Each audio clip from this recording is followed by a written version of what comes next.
Aujourd'hui, vidéo un petit peu atypique. J'aurais pu faire le tour de l'actualité, que vous suivez à travers notamment mes vidéos, mais je suis bien sûr, et tant mieux, que vous suivez d'autres informateurs, des vrais informateurs, je ne parle pas des médias. Mais une information m'a interpellé, a capté mon attention, et je vous la donne en ouverture de cette vidéo. Vous allez voir, qui est atypique, qui n'est pas informative. Je vous livre mon coup de gueule, je vous dis exactement ce que ressent Verdi, ce que des millions de gens ressentent comme moi, hein. Mais avant ça, une petite vidéo d'à peine 2 minutes, je vais mettre le lien. Ça se passe sur BF Merde TV, un média aux ordres de Macron. Et on peut dire que c'est le porte-parole officiel de la Macronie, BF Merde TV. Eh bien, une petite information qui n'a peut-être pas alerté les moutons de Panurge, hein, dont je parle dans cette précédente vidéo, mais qui a alerté les gens concernés, en tout cas les gens qui y entendent quelque chose. Je veux parler des armes. Quand un pouvoir demande à un de ces merdias goebbelsiens, propagandistes, de demander aux Français de rendre leurs armes. Oui, je dis bien leurs armes. Pistolets, armes de poing, fusils, tout ce que vous pouvez imaginer, hein, rendre leurs armes. Il y aurait, selon BF Merde TV, hein, je les cite, hein, 2 millions d'armes non déclarées en France. Alors, qu'est-ce que ça veut dire? Et un militaire s'insurge. Il a enregistré une petite vidéo pour s'étonner effectivement de ce genre d'appel à la population « rendez vos armes ». Bon, que je sache, la législation en France n'est pas celle des États-Unis, où il y a une permissivité, et ça c'est la Constitution des États-Unis qui le veut, chacun peut détenir une arme sans qu'on lui demande des comptes. Ce n'est pas le cas en France. La législation est quand même beaucoup plus sévère. Il n'empêche, Macron, par cet acte, parce que c'est Macron hein, qui parle, vous pouvez mettre Macron à la place de n'importe quel merdiateux qui est là en train de donner l'info qu'il a reçue de l'Élysée. Hein. Bon. Eh bien, quand vous voyez Macron qui s'inquiète de voir qu'il y a autant d'armes non déclarées en France, ben on peut quand même se poser la question. Et ça correspond à ce que l'on ressent, nous, les observateurs, hein, qui essayons de donner une vraie information.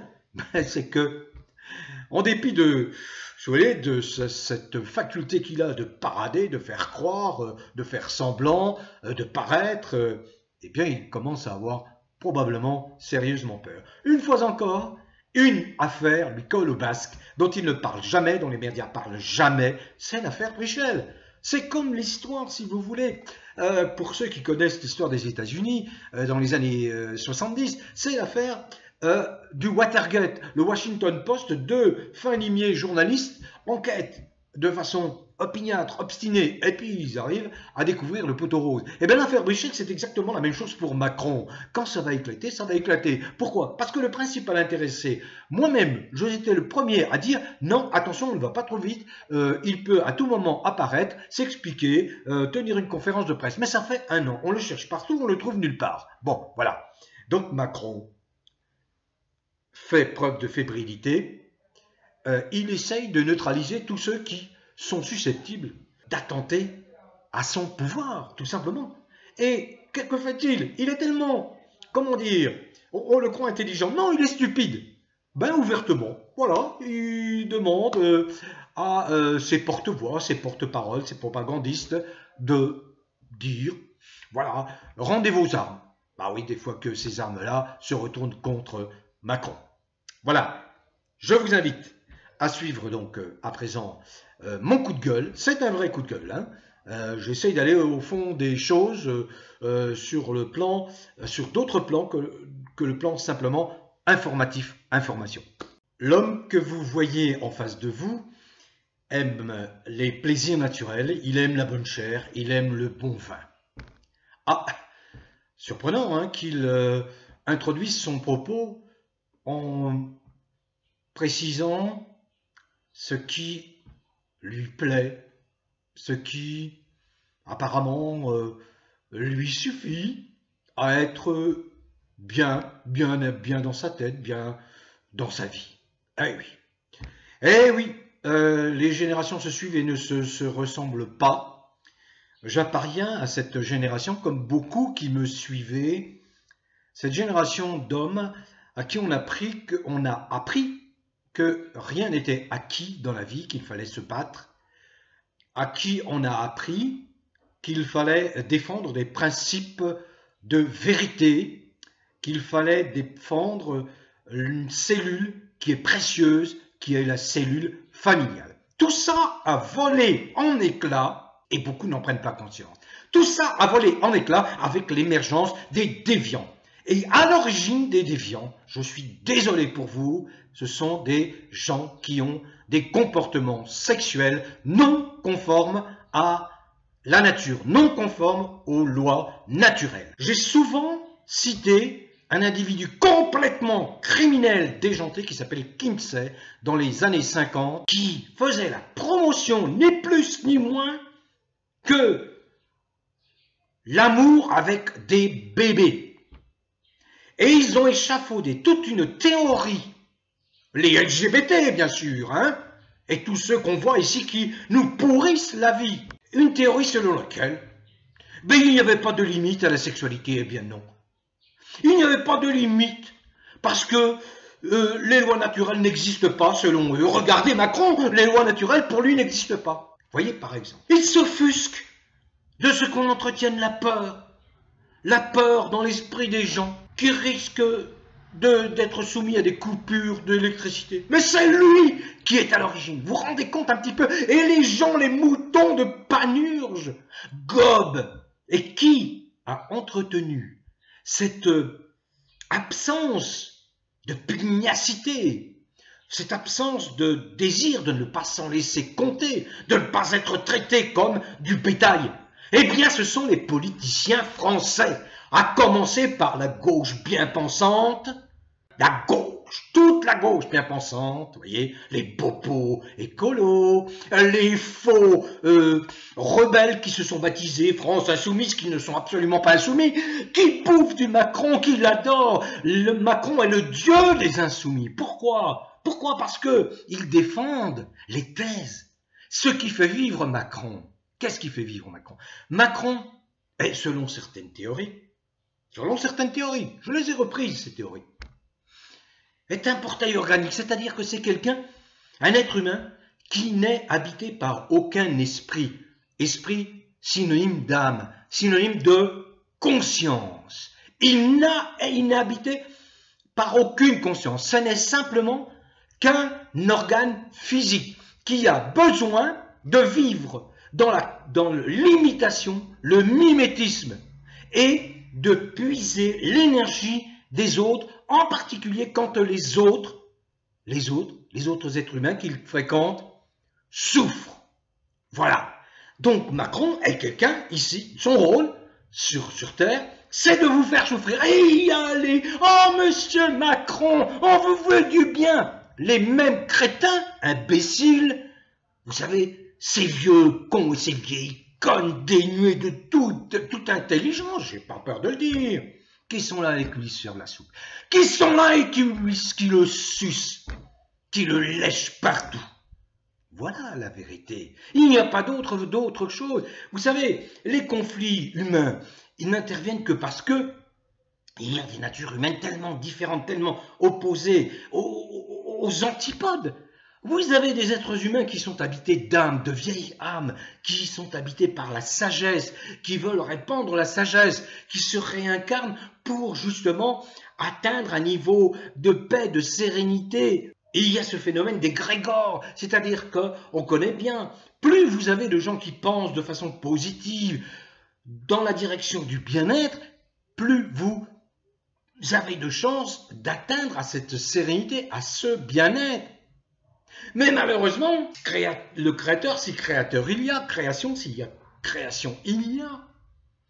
laisse encore arriver sur cette merveilleuse planète bleue, qui n'est pas unique dans l'espace infini. La vie existe partout dans l'espace infini. Bon, je vais chagriner quelques scientifiques qui ont un esprit cartésien, mais il est impensable d'imaginer que la vie n'existe pas ailleurs que sur notre Terre. Ce serait faire preuve d'un orgueil démesuré. La vie existe partout dans l'espace infini, bien sûr. Alors le problème, c'est que nous avons affaire à ces gens qui arrivent, qui s'incarnent mais qui ne sont pas habités par une âme sensible, une âme douée de capacités, comme on dit, cognitives, c'est-à-dire qui arrive pour penser, réfléchir, évoluer, apprendre, transmettre, informer. Non, un Macron, c'est un idiot. Par essence, c'est un idiot. Il y a des gens qui le portent au nu, le considèrent comme un type intelligent, mais pas du tout. C'est un type qui n'est qu'un portail organique. Voilà, un portail organique. Il ne ressent rien. Il ne ressent rien. C'est-à-dire qu'il faut le chatouiller pendant 3 heures pour qu'un petit rire s'échappe. Mais comme il a compris comment il fallait fonctionner, comment les êtres humains normaux, naturels fonctionnent, eh bien il nous imite. Il passe son temps à nous imiter, à faire semblant. C'est le mensonge permanent. Et il rencontre des gens qui sont comme lui, qui sont dénués d'âme, dépourvus d'esprit, dépourvus de conscience.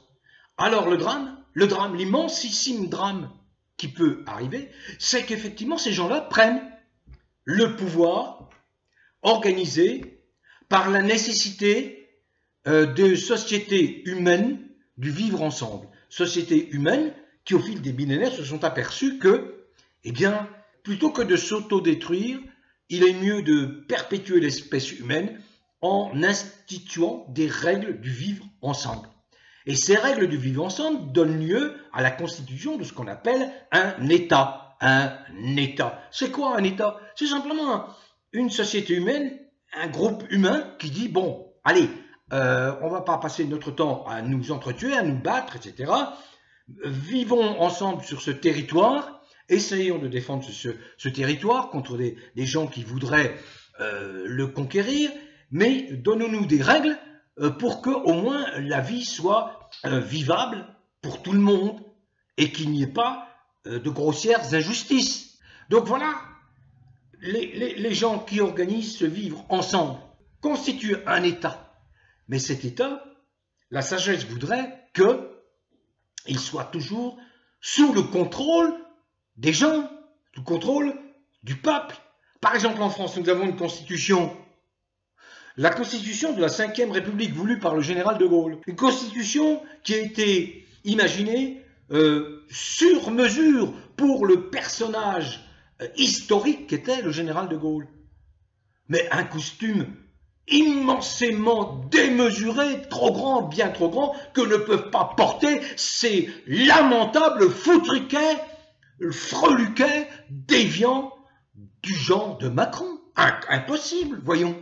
Il n'a absolument pas accès à la transcendance que De Gaulle a exprimée, y compris dans ses écrits. De Gaulle qui admirait Chateaubriand, les plus grands écrivains, qui était quelqu'un qui maîtrisait parfaitement la langue française.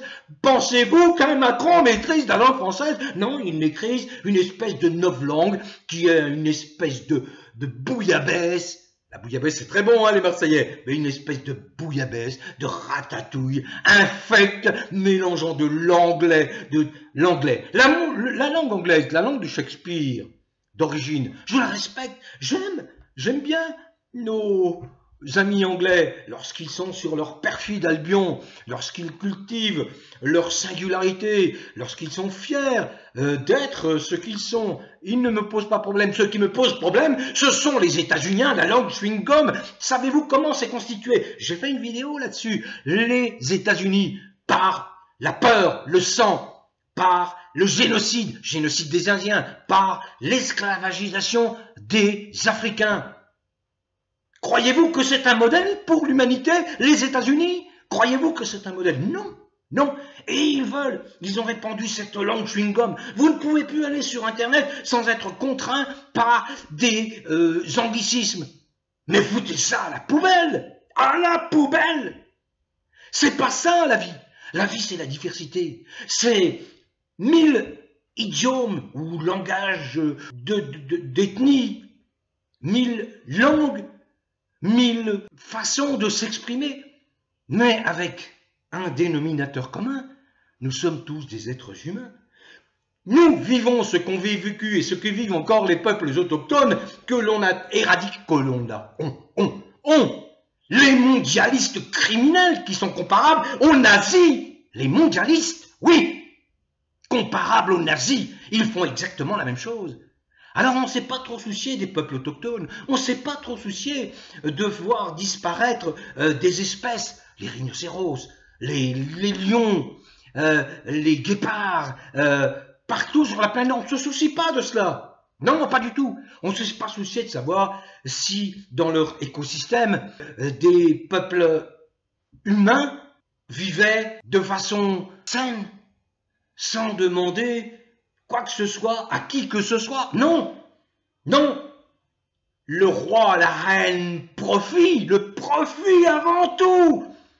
La déforestation a pris des proportions, mais absolument terribles, extrêmement préoccupante pour l'avenir de l'humanité, beaucoup plus que cette arme mondialiste qu'ils utilisent à l'envi, qui est soi-disant le réchauffement climatique. Je veux bien croire qu'il y a eu quelques dérèglements climatiques, mais utiliser toujours cette arme comme ils ont utilisé cette soi-disant crise pour asservir les peuples, non.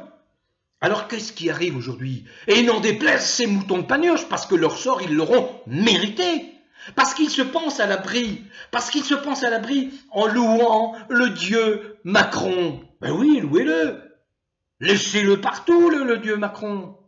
Sauf que quand il en aura fini avec les rebelles, avec les résistants auxquels j'ai l'honneur d'appartenir, eh bien il s'en prendra à vous. À vous, les moutons de Panurge. Les moutons de Panurge sans aucune conscience, qui êtes des imbéciles, qui n'avaient même pas conscience que votre vie est en danger, comme ce fut le cas entre 1940, 1944, 1945, sous l'occupation nazie, avec un régime vichiste, assassin criminel, sous la férule d'un Pétain. Demain, vous, les moutons de Panurge, vous serez visés par la folie macronienne. Que ferez-vous? Car vous n'aurez plus aucun résistant pour vous défendre. Regardez un petit peu. Macron s'en prend à tous ceux qui sont susceptibles de représenter un danger pour son pouvoir. Ah, je ne cite pas de nom, mais il emprisonne celui-là. Il fait un procès à cet autre. Vous voyez? Et vous avez de la merde dans les yeux parce que vous avez fait confiance à des politiciens, surtout de gauche, parce que les politiciens de gauche sont censés avoir le monopole du cœur, le monopole de l'ouverture. Oui, mais quand on se trompe de combat et qu'on passe son temps à défendre des dégénérés, des déjantés, comme les transgenres ou les déviants, alors on se trompe. Parce qu'on défend 0,005% de la population qui relève de la psychiatrie, tout simplement. Voilà. Donc vous n'êtes absolument pas crédibles, les gens de gauche. Aucune crédibilité, vous ne servez rigoureusement à rien. Que vous soyez à l'Assemblée nationale ou que vous soyez simplement simple militant à coller des affiches, croyant que vous alliez avoir 10 000 personnes qui vont voir vos affiches. Des affiches que vous collez, ça vous donne bonne conscience, vous êtes content, vous avez collé des affiches, votre candidat va certainement pas être élu, mais on s'en fout puisque l'élection est une tromperie. C'est une tromperie. C'est un processus qu'il faut revoir. Absolument, ça ne sert à rien ce genre d'élection. Il n'y a rien de démocratique dans les élections telles qu'elles sont organisées actuellement, puisque c'est le fric qui fait les élus. C'est le fric. Voilà, je l'ai déjà expliqué dans des vidéos. Ma vidéo était une vidéo de colère contre la crétinerie, la bêtise. Je pense que ce qui serait très très bien de faire, c'est de scinder la France en 2, 3 ou 4. Ceux qui veulent vivre avec Macron, ceux qui veulent vivre avec les pseudo-humanistes de gauche, la fausse gauche, qui sont des hypocrites comme je n'en ai jamais rencontré, y compris dans ma propre famille, hein, hypocrites qui ne servent rigoureusement à rien, aucune efficacité. qu'ils vivent ensemble. Voilà une bonne façon d'organiser le vivre ensemble. Ceux qui veulent à leur tête des fous, des déviants, des dégénérés, qu'ils se prennent Macron, ceux qui veulent des menteurs et des hypocrites qui ne pensent qu'à eux et qui font croire que ce sont des gens altruistes, généreux, qui sont dans l'altérité, vivez avec ces gens-là. Moi, je pense que ce qu'il faut faire, c'est ceux qui ont du bon sens, ceux qui sont véritablement habités par une âme, ceux qui considèrent encore que la spiritualité fait partie intégrante de l'être. Alors à ce moment-là, ceux-là vivent à part, dans une vie apaisée, mais ne doivent plus côtoyer ce genre d'espèce humaine qui est une espèce humaine que n'a pas voulu probablement la création. C'est une forme de parasitisme qui s'est installée au fil des millénaires. Mais on ne peut pas vivre sainement, sereinement, lorsque on est en permanence agressé par ce parasitisme, que ce soit le macronisme, ou que ce soit ces faux gens de gauche, ou je ne parle même pas de la droite, car ce sont des gens qui sont des macroniens dans l'âme. Ils ne pensent qu'au matériel, au fric. Il n'y a rien d'autre qui compte. Rien d'autre pour eux qui compte. Voilà, c'est du Verdi dans le texte et dans l'âme. Bon vent à tous, prenez soin de vous et surtout, continuez à cultiver le bien-être en dépit des circonstances, quelles que soient vos phases de découragement, le bien-être. Je puis vous assurer que sur le plan énergétique, c'est beaucoup plus puissant comme rempart que n'importe quel bouclier thermique ou que n'importe quelle arme atomique. Macron ne peut rien faire contre le bien-être, rien. Laissez s'instaurer l'égrégore, c'est-à-dire la multiplication de l'énergie positive contre ce malveillant qui va perdre, je vous l'assure. Allez, bon vent à tous, prenez soin de vous, portez-vous bien.